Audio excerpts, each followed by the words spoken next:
On your project, you will have a picture. They give you a different picture than this, but this is similar to it so that I can help you walk through the question.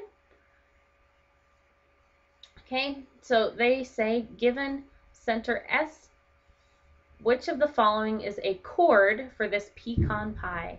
So hopefully you remember, a chord is any segment that touches 2 points on the circle. It goes from one point on a circle to another point on the circle. So looking at these, let's try them each out. PS, the line that starts at P, ends at S. Well, that does not go all the way to another point on the circle. It goes to the center, making it a radius, not a chord.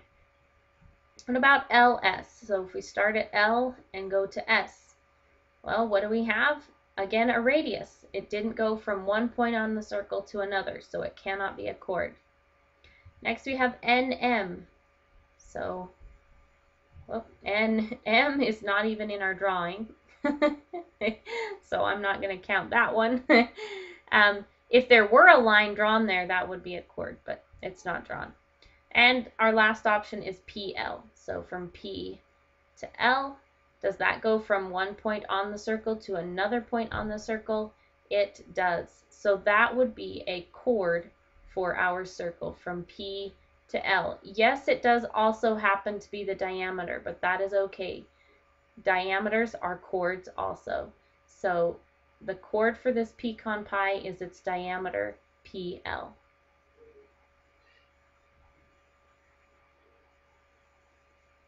Okay, same picture.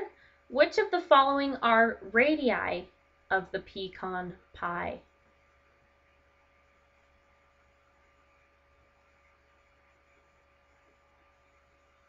Okay, we're going to select all that count. So LP, again, a radius is something that goes from the center to the edge. So LP starts at L, goes all the way across the circle to P. That would make it a diameter and not a radius. So it is not one.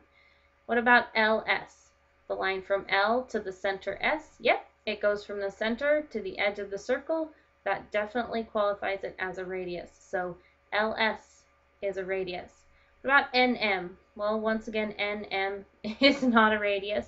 If we drew the line, it would be a chord, but a radius has to go from the center to the edge of the circle. So NS, that would be a radius, or SM, that would be a radius, but not NM. And lastly, SP. So if we start at S and go to P, did we go from the center to the edge of the circle? S to P? Yes, we did. So it is also a radius. So there were two that were a radius in this case. There may be more on your example or less. Just watch for radii. Those are the lines that go from the center to the edge of the circle.